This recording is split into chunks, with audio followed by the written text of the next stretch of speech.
C'est quoi la définition de société de qualité? C'est une compagnie qui a des marges de profit très élevées, qui n'a pas de dette, puis justement qui a une croissance organique des ventes depuis un certain nombre d'années. C'est un peu la définition typique. La hausse du marché par rapport à ces sociétés de qualité-là qui ont fait du surplace, c'est le plus large que l'année dernière qu'on a vu jusqu'en 99, durant la bulle technologique.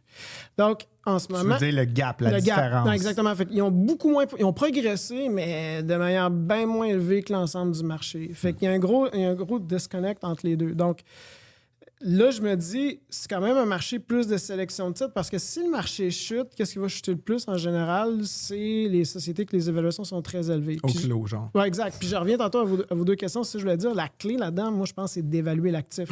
Donc, tu parlais d'NVIDIA. Tant qu'NVIDIA justifie son évaluation, je suis moins inquiet. Là, je suis moins à l'aise. Exemple, une compagnie que je pense qu'il y a un très beau modèle d'affaires, c'est Tesla, mais ça reste que tu l'achètes à 200 fois les profits des 12 prochains mois. Fait que, à moins Grand fan de Tesla ici. Moi, j'étais dans le Cybertruck en fin de semaine, j'étais encore plus impressionné maintenant. Mais il y a une différence entre le produit et l'évaluation de l'entreprise. Ouais, mais il est jeune, tu sais. Et puis, il apprend. Puis à date, puis ça fait longtemps. Oui, je te le dis, ça, le Cybertruck, c'était impressionnant. Mais puis je dis ça, puis quelqu'un va dire, mais Simon, depuis 10 ans, peut-être tu dis ça, puis ça fait 10 ans, j'aurais pu faire de l'argent. Puis c'est ça le point. Ouais, exactement, Simon. Exactement. Tu m'as fait perdre de l'argent pendant 10 ans. Oui, puis si la musique arrête, ben, la chute peut être forte. À moins que finalement Tesla multiplie par 5 ses profits, mais à suivre.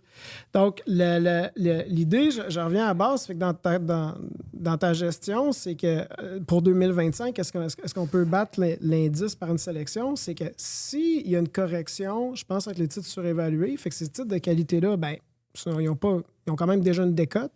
Puis finalement, si le marché continue de croître, à certains moments, les investisseurs vont te dire, hey, sont où les espaces où est-ce que je peux avoir une belle croissance à un prix raisonnable? Ben, c'est ces titres-là.